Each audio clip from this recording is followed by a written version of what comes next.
Olá pessoal, bem-vindos à nossa aula de número 7, da nossa disciplina de Pesquisa de Avaliação Aplicada à Administração. E hoje eu vou falar para vocês aí sobre método científico, é o tema da nossa aula, e finalmente explicar para vocês o que é a pesquisa de avaliação e o que isso tem a ver com a administração e por que a gente está falando de método científico, Então, vamos lá. A pesquisa de avaliação é a produção de um conhecimento que seja reconhecido como tal pela comunidade científica. Então, o objetivo de qualquer pesquisa é chegar a uma resposta, chegar a um conhecimento, chegar a um entendimento sobre a situação, certo? A pesquisa de avaliação ela é a produção de conhecimento que seja reconhecido como conhecimento científico, por isso a gente vai falar de método científico, tá? Mas não basta ser científico, porque existe uma série de conhecimentos que a gente desenvolve usando o método científico, que é reconhecido pela comunidade científica, mas que não está vinculado a uma tomada de decisão. A gente tem muitos construção teórica, a gente tem leis gerais, mas a pesquisa de avaliação ela produz conhecimento científico para uma tomada de decisão, ou seja, está vinculado e servirá como fator orientador de decisão. Tá? Então, basicamente, a gente aprender como construir conhecimento científico que seja útil, seja no contexto da nossa empresa, seja no contexto da empresa para a qual a gente trabalha, seja para um cliente, se vocês estiverem trabalhando aí com consultoria, estiverem trabalhando com pesquisa de marketing, tem uma série de contextos em que a gente vai poder se utilizar do método científico para produzir conhecimento que seja útil para a tomada de decisão, ok? Mas o que significa esse conhecimento científico? Bom, segundo Pedro Demo, o propósito da ciência é captar a realidade. A gente, como se a gente fosse uma pessoa com baixa visão ou cega, e está tateando para entender o que existe à nossa volta. Ok? Isso de forma bem geral, bem genérica, é o propósito da ciência. Tá? Para a gente entender essa realidade, a gente usa principalmente da lógica.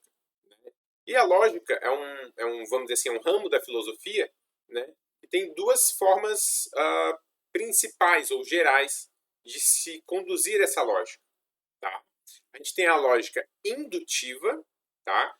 Que é a gente vê um caso específico, um fenômeno, algo que está acontecendo. Ok, nós vimos uma situação e a partir dessa situação a gente cria uma teoria, uma regra geral.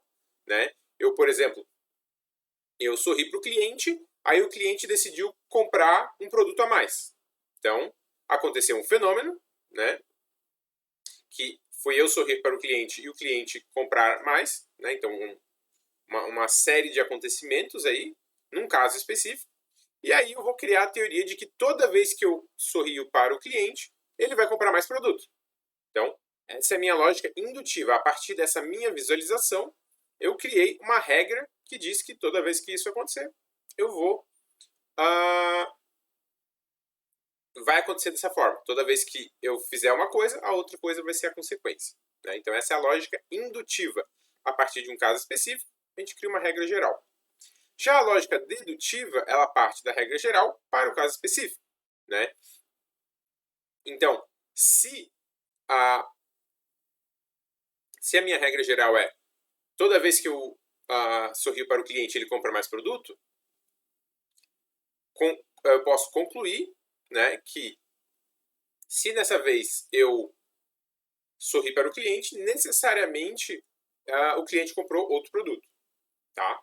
Se isso não for verdade, se por algum acaso isso não se concretizar, se eu sorrir para o cliente e ele não comprou outro produto, então a minha lógica é falsa, certo? Então a minha teoria não corresponde à realidade, tá? E é a partir desse princípio que Karl Popper, na segunda metade do século XX, traz a sua teoria neorracionalista da construção do conhecimento. Então ele vai falar sobre como que deveria ser o método para construir um conhecimento que seja confiável. Então o primeiro passo é que a gente tem que ter teorias, hipóteses, coisas que a gente acredita que possam ser verdade, que sejam restritivas, né? Então, por exemplo, a gente falou do sorriso e do comprar um produto a mais. Então, essa é uma hipótese. Por quê? Porque se eu sorrir e a pessoa não comprar um produto a mais, quer dizer, ela é restritiva porque se eu sorrir, necessariamente a pessoa tem que comprar um produto a mais. Então, essa é a hipótese. Essa é a minha teoria, vamos dizer assim. Ela pode ser falsa, certo? Então, ela pode ser falseada, que é o que a gente vai falar nos termos, né, da epistemologia popperiana. Então, eu vou ter uma teoria que pode ser testada, que pode ser falseada. Então, ela tem que prever coisas que vão acontecer ou prever coisas que não podem acontecer. Porque a partir do momento que a gente prevê algo que não pode acontecer, a gente pode deduzir que aquela hipótese é falsa, certo?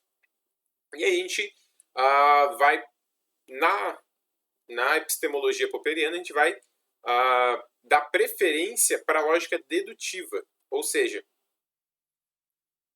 se o evento que é impossível, que segundo a hipótese é impossível, for observado, eu consigo ter certeza de que a hipótese é falsa. Eu consigo provar dedutivamente que a lógica é falsa, né? Vamos voltar aqui para o dedutivo, né? Se a minha regra geral diz que esse fenômeno não deve ocorrer e o fenômeno ocorre, então a minha lógica dedutiva me permite identificar que essa regra não é válida. Porém, quando a gente busca somente falsear, né, então a proposta de Karl Popper é que a gente não vai tentar provar teorias. A gente não consegue, a ideia não é buscar justificativas, não é buscar casos em que a regra é válida. A gente tem que buscar casos que a regra não é válida.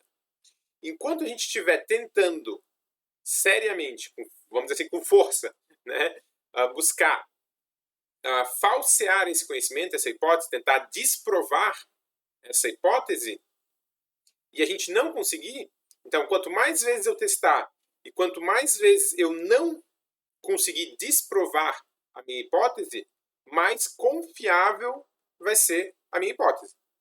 Quer dizer que ela é a verdade absoluta? Não. Então, quando a gente fala de uma verdade científica, normalmente a gente está se referindo a esse tipo de conhecimento. É um conhecimento que até o momento foi suficientemente testado e ainda não foi conseguido provar que ele é falso. Certo? Então, quanto mais se tentou provar que é falso e não foi possível, né, mais confiável é esse conhecimento. Quer dizer que ele é a verdade absoluta? Não quer dizer que ele é a verdade absoluta, porque a ciência não trabalha com verdades absolutas. A ciência trabalha com confiabilidade. Por isso que o conhecimento científico ele é contingente. Ele é o que a gente tem de mais confiável até esse momento.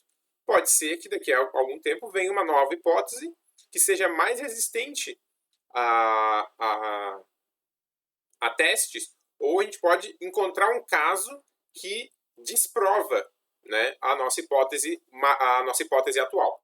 Ok? Então, no método tradicional, e aqui eu quero enfatizar que quando eu falo tradicional, não quer dizer que é o melhor método, tá? Nem que é o método certo, mas é um método que normalmente é ensinado nas universidades, ok? E também não é um método ruim, né? Não é isso que eu quero dizer, é só para reforçar que existem outras possibilidades de produção científica, tá? Mas então, o método tradicional, que é o método popperiano ensinado nas universidades, começa a partir da verificação da teoria. A gente vai verificar o que já existe de teoria, né? E a partir dessa teoria, a gente vai contrastar essa teoria com um fenômeno, com um caso específico, certo? Então, as pessoas gostam de sorriso e compram mais quando a gente está sorrindo. Então, eu vou identificar, existe algum problema com essa teoria? Existe algum caso específico que desprova essa teoria? Bom, ontem eu sorri para a pessoa e ela não comprou um produto extra. Então, eu identifiquei um problema com essa teoria, certo? Então, eu vou propor uma teoria alternativa. Então, qual que vai ser a minha teoria alternativa? eu posso propor, por exemplo, que a pessoa tem mais chance de comprar quando a gente sorri para ela, mas não é certeza. Então, em vez de dizer que é 100%, vamos dizer assim, a gente vai criar uma teoria alternativa que diz que é mais provável que a pessoa compre, certo? Então, como é que eu vou fazer uma hipótese que eu possa testar essa teoria alternativa? Né? Se eu acho que é mais provável, então eu vou fazer uma série de vendas, algumas sorrindo e algumas não sorrindo. E a minha hipótese vai ser, então, de que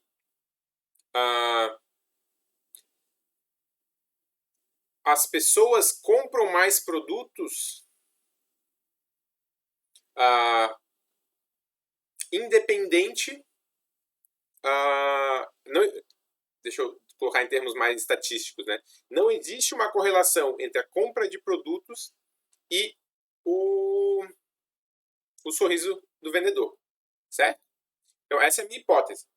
Se ela for falsa, né, quer dizer que a teoria é verdadeira. Então, eu vou buscar, né, eu vou buscar testar essa hipótese. Então, eu vou fazer várias vendas, algumas eu vou estar sorrindo, outras eu não vou estar sorrindo, e vou anotar os resultados. Se depois que eu fizer a estatística, verificar que é falso, que é a minha hipótese, que realmente existe uma correlação entre o sorriso e a venda, então essa teoria se torna mais resistente. Né? Mas esse foi o meu teste. Para essa teoria de fato substituir a nova teoria, teria que ser feito outros testes por outras pessoas, ser revisado por colegas, né? Porque esse é o método que a gente fala da comunidade científica. Né? Eu fiz uma vez e deu certo para mim. Aí eu vou relatar isso para os meus colegas. Aí eles vão verificar, como é que você fez? Você fez desse jeito, desse jeito. Ok, você fez, o seu método parece confiável. Ótimo. Outra pessoa vai testar, se tivesse resultados similares, é mais confiável a sua teoria. E assim, a gente vai construindo de forma coletiva esse conhecimento, certo?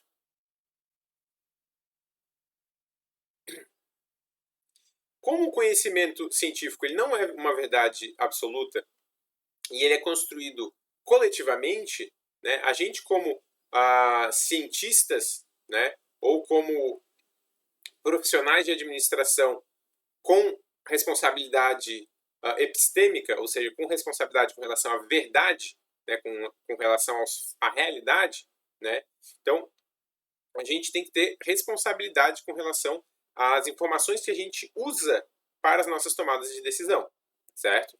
Por quê? Clifford, já é um autor mais antigo, fala que não existem crenças privadas, né? Se eu acredito em alguma coisa, mesmo que eu não fale sobre essa minha crença para ninguém, né? Sei lá, eu acredito que pessoas com menos de 1,60 m são burras. Estou inventando aqui uma crença aleatória. Eu tenho evidência suficiente para acreditar nisso?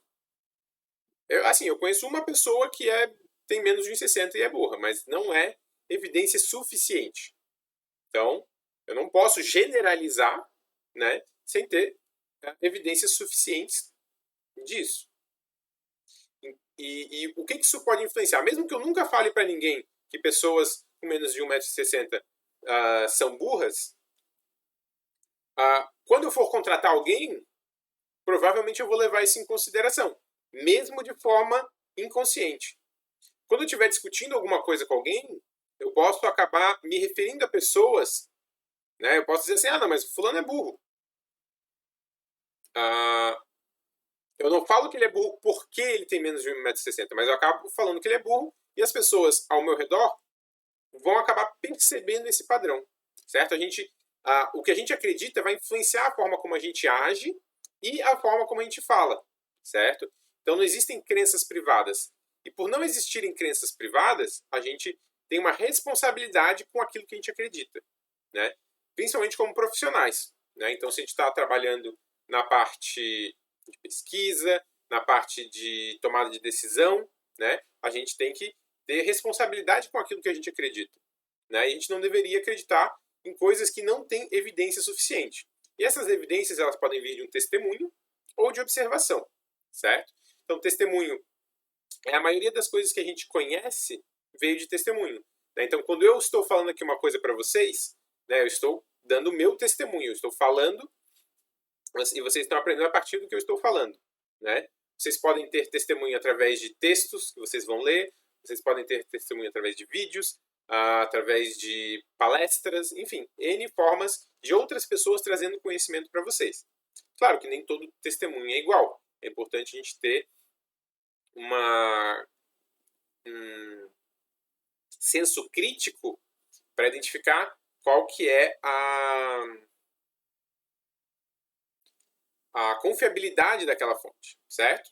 Ou podem vir de observação. Se você observou casos e casos e casos e casos e os casos confirmam a sua, né, a sua crença, ok. Então, você tem evidências suficientes para manter a sua crença. Mas então, o que isso quer dizer? Quer dizer que a gente tem que sempre levar em consideração e observar aquilo que a gente acredita e aquilo que a gente compartilha, né? No sentido de estou passando para frente coisas que eu tenho confiança suficiente de que é real, né? Então, essa é a discussão do Clifford, né, que vem sendo debatido ainda, né, até hoje na comunidade filosófica, mas é um ponto aí importante de reflexão para a gente, ok? Então, vou trazer um exemplo aqui. Cloroquina cura 98,7% dos pacientes com Covid-19.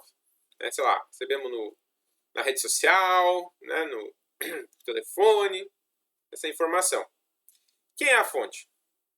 De onde que veio? Veio da minha mãe. A minha mãe é confiável. Bem, você confia na sua mãe. Mas a sua mãe, ela tem um background, ela tem... O que torna ela... A confiabilidade de uma fonte, ela não é uma característica da fonte, vamos dizer assim. Ela é uma característica do contexto, né? Se eu estou lendo um assunto sobre saúde, né, numa revista de carro, bom, a revista de carro pode até ser confiável, né, mas é confiável no contexto de carro, não no contexto de saúde pública, né? Então, é importante a gente ter entendimento de quem é a fonte, né, de qual que é o conhecimento que existe, né, que está relacionado com essa fonte, qual que é o interesse dessa fonte, tá? E aqui no caso, se a minha mãe me mandou essa foto, não era a minha mãe a fonte. Porque não foi a minha mãe que escreveu esse texto, não foi a minha mãe que criou essa informação. Ela só está compartilhando. Né? Então, quem que é a fonte original? Essa é a fonte que a gente tem que saber. Se eu não sei quem é a fonte original, eu não sei qual é o interesse que existe por trás. Né? Então, existe agora, por exemplo, em época de eleição, né, a gente vai ter muitas comunicações que vão ser de interesses de políticos individuais e em conjunto. Né? Por quê? Porque eles querem os nossos votos. Então, a partir do momento que a gente entende esse interesse, né, não quer dizer que a pessoa está necessariamente mentindo por causa que ela tem um interesse. Mas é importante a gente entender que todo interesse vai influenciar na forma como a gente comunica alguma coisa. Certo? Mesmo quando a gente vai falar a mesma coisa, se o nosso interesse é convencer de um assunto ou outro, a gente vai falar de uma forma diferente. Tá? Então é importante a gente ler sempre os textos com essa questão em mente. E também é importante identificar na fonte se existe algum mecanismo de verificação. Né? A gente vai ver mais para frente, os artigos científicos eles são sempre revistos por pares de forma cega. Né? É um mecanismo de verificação. Os jornais, né, os jornais editoriais, vamos dizer assim, eles têm então o jornalista que vai escrever e o editor que vai revisar as informações. Certo? Então, existem mecanismos para conferir a confiabilidade daquela informação. Então, basicamente a gente entender não só quem fez, qual que era o background desse grupo ou dessa pessoa, qual que é o interesse, mas qual que é o processo através do qual que essa informação foi produzida. Né? Estou trazendo aqui uma segunda informação de que não existem estudos conclusivos que comprovam o uso desses medicamentos, no caso, cloroquina e hidroxicloroquina, para o tratamento de Covid-19, tá? De onde que saiu essa informação? Ministério da Saúde, em 2020. Então, eu trouxe a fonte, já é ok, já é uma coisa mais confiável. Ah, mas o professor está falando que foi o Ministério da Saúde, como é que eu vou saber? Bom, como eu falei qual é a fonte para vocês, vocês agora têm a possibilidade de ir lá verificar. Né? Claro que nem todo mundo vai verificar todas as coisas todos os momentos. Mas quando a gente estiver numa situação profissional, numa situação de responsabilidade, é importante a gente verificar as nossas fontes para ver se elas realmente dizem aquilo que a gente acredita que elas disseram. Ah, mas o Ministério da Saúde é do governo e, sei lá, eu não gosto do governo e eu acho que eu não confio nele. Ele tem interesses de manipular a população. Ok. Então vamos procurar uma segunda fonte. Né? Eu entrei no site do Médicos Sem Fronteiras e eles dizem a mesma coisa. Não existem estudos conclusivos. Né? Então agora já tem duas fontes que falam a mesma coisa, que são de interesses diferentes, porque o Médicos Sem Fronteiras é uma fundação sem fins, é uma associação sem fins lucrativos, certo? Internacional, com bastante transparência, que vocês também podem verificar, entrar lá no site deles, conferir se essa informação é verdadeira, tá? E tanto no Ministério da Saúde quanto no Médicos Sem Fronteiras, a gente está falando de médicos, né, de pessoas que têm esse background, que entendem disso, e que esse processo de comunicação vai ser feito de uma determinada forma. Qual que seria o ideal? Seria a gente procurar, né, um artigo acadêmico que tenha feito de fato o teste. Então, um artigo que tenha sido verificado pelos pares. Né? Então, esse seria o ideal. E aí, nas próximas aulas, eu vou mostrar para vocês como é que a gente vai fazer esse tipo de pesquisa. Tá? Mas, então, isso aqui é só um exemplo para a gente saber que a gente precisa tomar cuidado com algumas coisas com as informações que a gente recebe. Ok? Por hoje é isso, pessoal. Se ficou alguma dúvida, lembre de entrar lá no Moodle, tá? No nosso fórum de dúvidas. E aí, no post, no título do post de vocês, colocar a pergunta de vocês. Tá? Porque daí os colegas que tiverem a mesma dúvida vão poder entrar lá, olhar a dúvida de vocês e já encontrar a resposta. Não precisa ficar esperando eu responder. Tá? Mas, de qualquer forma, coloquem as dúvidas lá que eu vou responder o mais rápido possível. Tá bom? Um abraço, pessoal.